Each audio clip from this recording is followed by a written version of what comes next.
Como fazer uma petição inicial trabalhista? Já aconteceu de você ter que fazer essa peça, mas dá aquele branco? Se você já se deparou com essa situação, pode ser que é porque você não tenha muita segurança para fazer a peça, pode ser que seja só porque realmente às vezes é difícil sair da folha de papel em branco. Mas no vídeo de hoje eu quero então desmistificar a petição inicial trabalhista para garantir que você vai conseguir ter segurança para fazer uma boa petição e assim ou conseguir defender bem o direito do seu cliente ou então ter um bom desempenho em provas que podem cobrar esse tipo de peça, por exemplo, na OAB. Olá, tudo bem com você? Meu nome é Lívia, eu sou advogada, procuradora do município, e aqui no canal eu trago conteúdo sobre o direito do trabalho, sobre concursos, sobre estudos. Então, se você se interessa sobre esse tipo de conteúdo, já se inscreve no canal para não perder os próximos vídeos. A petição inicial é uma peça extremamente importante na defesa dos direitos, porque ela que coloca em andamento a máquina do Poder Judiciário. Ela materializa, então, o direito de ação e também baliza a sentença. Ou seja, quando o juiz for proferir a sentença, a decisão, ele fica ali vinculado aos termos da petição inicial. Ele não pode dar uma decisão que extrapole o que estava ali na petição inicial. Então é muito importante que você faça com calma e muita clareza a sua petição inicial. A primeira coisa que pode te trazer mais calma e segurança é saber que os principais requisitos de uma petição inicial, eles estão na lei, seja na CLT quanto no CPC. A CLT traz aqui no artigo 840, parágrafo 1º, que a reclamação trabalhista ela pode ser verbal ou escrita. Verbal é porque aqui no direito do trabalho a gente tem a figura do jus postulante, onde um trabalhador pode ali numa vara trabalhista e relatar os direitos dele que não foram adimplidos e ali o servidor vai reduzir a termo e vai dar andamento nesse processo, mesmo sem a figura de um advogado. Isso como uma forma de garantir um acesso à justiça, porque às vezes a pessoa não tem como pagar um advogado, às vezes ali na região ela não encontra alguém que aceite atuar só no êxito, enfim. Então é para realmente garantir que os trabalhadores não tenham nenhum óbice de poder ter o acesso à justiça. Mas a regra e o foco aqui nesse vídeo vai ser falar sobre a petição inicial escrita, que é feita por nós advogados, ou futuros advogados, se você estiver vendo esse vídeo para fazer a OAB. O artigo 840, parágrafo 1º, ele traz, então, quais são os requisitos da petição inicial. Você tem que colocar, então, a designação do juízo, né, quem que é o juízo, que vai ser o destinatário daquele processo, a qualificação das partes, a exposição dos fatos que está levando ali uma pessoa a procurar o judiciário, o pedido, que é o coração da petição, com a indicação do valor do pedido, a data e a assinatura do reclamante ou do seu representante. Aqui na petição inicial, no caso, seria do advogado. Em complemento, eu trouxe aqui a previsão do Código de Processo Civil sobre esse assunto para você poder ver que não é muito diferente, mas acaba sendo um pouco mais completa e você pode combinar esses dois artigos para fazer uma petição inicial ainda mais certeira e completa. Então, no Código de Processo Civil, isso está no artigo 319, que traz aqui então que a petição vai ter o juízo a quem é dirigida, a qualificação das partes e especifica o que é a qualificação, né? A indicação do nome, do estado civil, a profissão, o número do CPF, o endereço eletrônico aqui, o e-mail se tiver, e o domicílio também dessa parte. Traz em seguida os fatos e fundamentos jurídicos, o pedido com as especificações, o valor da causa, as provas com que o autor pretende demonstrar a verdade dos fatos e a opção pela realização ou não de audiência. Esses dois últimos itens, no direito do trabalho, eles não são obrigatórios, porque, em regra, mesmo depois que você fizer ali a petição inicial, o juiz vai decidir ou vai questionar as partes se precisa fazer audiência, se tem interesse de produzir alguma prova. Então, não são requisitos obrigatórios da petição inicial, mas por praxe é normal colocar no final lá se você pretende fazer perícia, se pretende ouvir testemunha, enfim,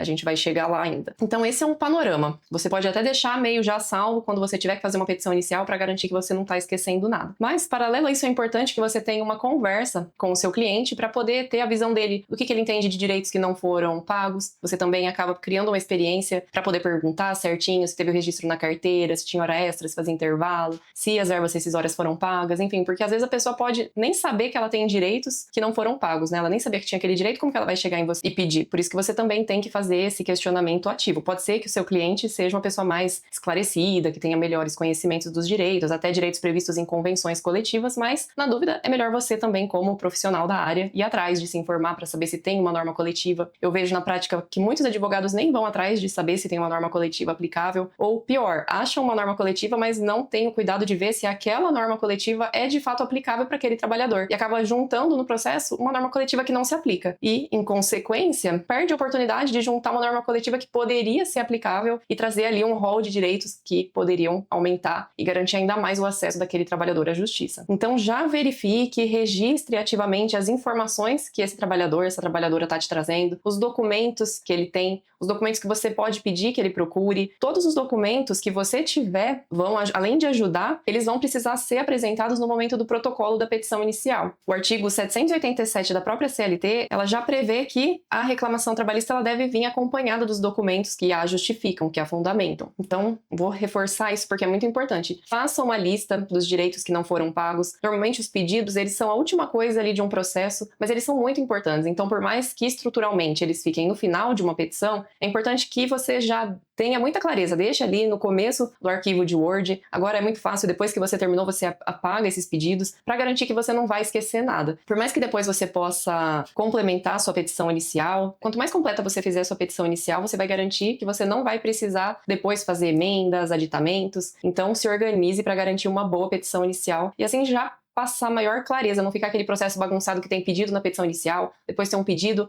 e um aditamento. Então, assim, você estruturando seus pedidos, vai garantir que a sua petição inicial vai ficar mais completa. Então, começando do começo, a petição inicial, ela vai iniciar com o endereçamento. Era muito comum colocar no endereçamento, excelentíssimo senhor, doutor, juiz, né, da espacinho vara do trabalho, da cidade, do local, mas principalmente depois das reformas com o CPC de 2015, que prevê expressamente que a petição inicial vai ser endereçada ao juízo, eu verifiquei que passou a ser utilizado também a forma de endereçamento ao juízo da espacinho vara do trabalho e aí o local. Porque assim você não está direcionando diretamente a um juiz. Por mais que você não coloque o nome dele no cabeçalho, talvez até tenha gente que fazia isso no passado, mas quem é responsável por aquele processo é o juízo e não um juiz. Pode ser que o juiz precise se afastar, mas alguém vai ter que ser designado ali para julgar seu processo. Então, acaba que colocando ao juízo, acaba tirando um pouco a pessoalidade daquele órgão que vai julgar seu processo. Então, é uma forma correta também colocar o processo endereçado ao juízo em vez de colocar ao excelentíssimo juiz e assim por diante. Na prática, eu nunca vi ter algum problema e alguém falar assim, não, esse endereçamento tá certo ou esse tá errado, ainda mais porque os processos já são cadastrados em um sistema eletrônico, então acaba indo para onde ele tem que ir.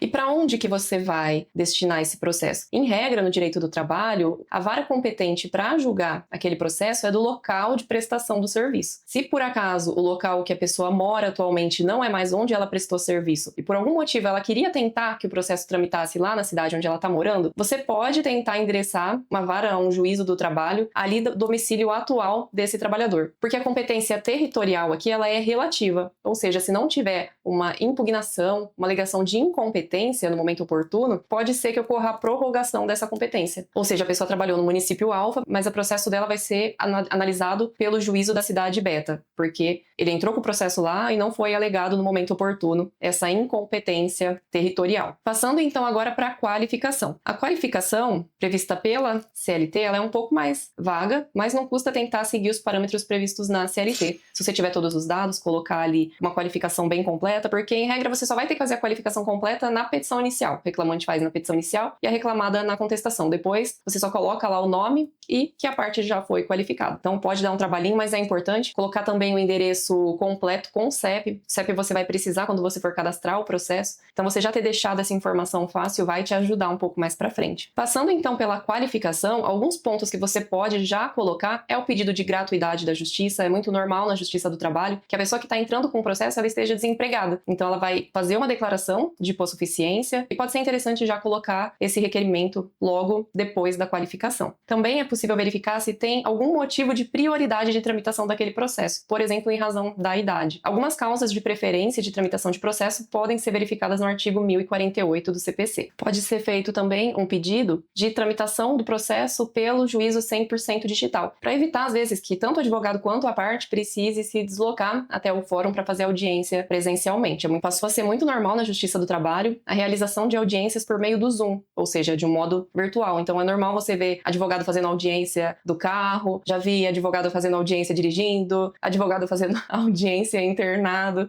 Então tem todo tipo de situação que agora a tecnologia permite, né, os advogados vivenciarem. Além de ser mais prático também, porque às vezes enquanto você está esperando uma audiência, você pode ali se preparar, às vezes adiantar alguma outra coisa que você tem que fazer, o que você não conseguiria fazer indo pessoalmente no fórum. Mas aí vai do gosto e da necessidade e possibilidade de cada um. Também fazer audiência virtual é difícil pelo fato de que às vezes a internet pode cair. E aí você pode perder uma audiência, enfim. Tudo tem seus bônus e seus ônus. Passando então aqui agora para o cerne mesmo da petição inicial, é a parte onde vão ser apresentados os fatos, que são a causa de pedir, os fundamentos jurídicos e os pedidos. Aqui vai depender também de uma questão de estilo e de gosto, se você prefere dividir, por exemplo, um tópico para falar dos fatos, aí faz toda uma narrativa, desde o começo, colocando tudo junto, o que está fundamentando a sua causa de pedir, sem dividir por assunto específico. Então faz como se fosse uma historinha ali já completa. Dividindo também, assim, um tópico separado para colocar os fundamentos jurídicos e, por fim, um tópico de pedidos. Mas, principalmente para fins de prova, e mesmo até para ficar um pouco mais organizada a petição inicial, é possível e até prefiro colocar dividido por assuntos, em vez de dividir por fato, fundamento jurídico e pedidos. Então, em um tópico você pode colocar lá qual é a causa de pedir. Então, a pessoa trabalhou, teve seu vínculo rescindido, não recebeu nada, essa é a causa de pedir. Qual que é o fundamento? Você vai colocar lá os artigos referentes aos direitos que se aplicam em uma rescisão. Quais verbas devem ser pagas? E já coloca junto um pedido também. Então, fica um pacotinho ali já com a causa de pedir, fundamento e o pedido. Um pouco mais pra frente, eu vou mostrar na prática isso, usando como exemplo uma prova passada da OAB. Uma coisa que eu gosto de fazer, mas isso é mais para quem tá vendo esse vídeo buscando orientação para atuação prática e nem tanto para provas, que é você colocar ali na petição inicial recortes de trecho de documentos que evidenciam o seu direito. Então, se, por exemplo, você está pedindo horas extras, como que você pode demonstrar isso com provas já na petição inicial que o seu cliente não recebeu? Às vezes, o seu cliente consegue ter acesso por meio da internet ao controle de frequência e ao holerite. Então, você pode pegar ali um recorte de um mês que a pessoa fez horas extras e juntar o holerite e mostrar ali que a pessoa fez as horas extras e não recebeu. Então, já está ali desde a petição inicial demonstrando o direito do seu cliente. Se você não tiver esses documentos, é claro que a empresa vai ter a oportunidade de juntar na contestação e você pode fazer essa demonstração lá na réplica ou em razões finais. Mas se você já tiver essas informações, já traga ela e deixe a sua petição inicial mais completa. Algo importante que eu quero chamar a sua atenção aqui é para você se atentar a guardar uma coerência entre os fatos que você está apresentando, entre a sua causa de pedir e os pedidos. Porque pode acontecer algo que chama inépcia da petição inicial. Isso acontece quando, por exemplo, você traz uma causa de pedir, mas não traz o pedido, ou traz um pedido sem causa de pedir, ou quando traz os dois, mas eles não têm uma lógica entre eles. E isso acaba levando à inépcia da petição inicial. Por quê? Porque quando existe uma confusão entre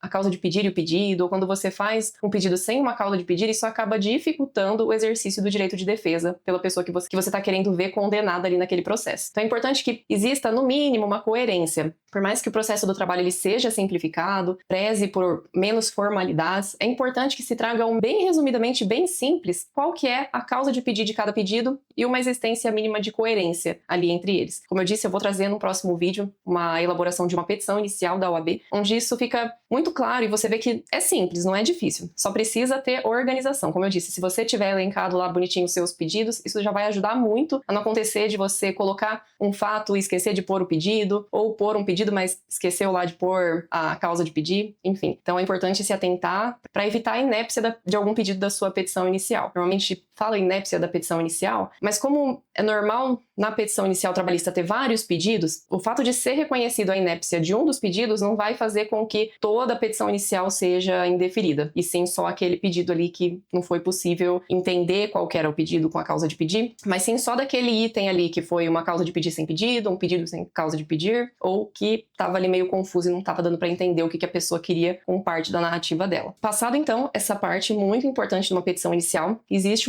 um pedido muito importante que é o pedido de honorários sucumbenciais. Se você está vendo aqui esse vídeo por causa de preparação para a prova da OAB, é muito importante, sempre tá lá no espelho de prova o pedido de honorários, porque esse é um dos meios de subsistência de um advogado. É claro que pode ter um honorário contratual ajustado, mas existe o direito de honorários sucumbenciais. E aqui eu faço um parênteses que nem sempre todo mundo tinha direito a honorários sucumbenciais na Justiça do Trabalho. Isso veio depois da reforma de 2017. Antes só tinha direito se o trabalhador tivesse ali representado pelo sindicato. Tirando isso, o advogado só ia ficar mesmo com os honorários contratuais. Você pode também abrir um tópico para pedir os juros e a correção monetária, mas é bem tranquilo que esse é um pedido que ele é implícito, mesmo que a parte não coloque, o juiz ele pode acabar arbitrando de ofício. Se você quiser saber mais sobre os juros e correção monetária, que é um tema que está sempre em mudança, eu vou deixar um vídeo aqui para você poder assistir e se informar mais sobre esse assunto. Por fim, a petição inicial ela vai ser concluída por meio de um item específico que normalmente é chamado de conclusão ou requerimentos finais, onde você vai pedir então a procedência dos pedidos da ação, vai lá relatar novamente quais são os pedidos, já aproveitando para colocar o valor deles. Você pode aqui então reiterar o pedido de prioridade, de gratuidade da justiça, da tramitação do processo pelo juízo 100% digital. Você pode pôr também o pedido de notificação da parte reclamada para comparecer ao processo e contestar. Também pode já indicar quais são as provas que você pretende produzir. Por exemplo, se teve um pedido de adicional de insalubridade, colocar o pedido de perícia de insalubridade, colocar se você pretende ouvir testemunhas em audiência. Assim você já deixa tudo mais organizado também. Por mais que seja muito normal que na prática, se você não colocou ali, que haja uma intimação para as partes de falar se elas pretendem produzir outras provas. Então, por mais que às vezes não veio essa informação na petição inicial, acaba sendo permitido essa manifestação já no curso do processo. Você coloca então também o valor atribuído à causa, o local, a data e, por fim, a assinatura. Se você tiver ficado com alguma dúvida ou se você tiver alguma informação que você acha relevante e queira acrescentar sobre a petição inicial trabalhista, deixa aqui nos comentários. Eu tenho certeza que vai agregar valor tanto para mim quanto para outras pessoas que acabarem vendo o vídeo e lendo o comentário. É muito legal essa possibilidade de trocar informações aqui pelo YouTube. Eu já aprendi coisas por meio dos comentários. Então, não se sinta acanhado. Pode comentar aqui as suas informações que você tiver adicional, alguma dúvida que tiver ficado, que eu vou gostar de poder interagir dessa forma com você. E se esse conteúdo foi relevante para você, deixa o seu like. Se você achar que ele pode ajudar alguém que você conhece, que vai fazer provas da OAB, por exemplo, ou que está iniciando na advocacia, compartilha com essa pessoa o vídeo. Assim você pode ajudar tanto ela quanto a mim, vendo o maior alcance do vídeo. E outra coisa, em breve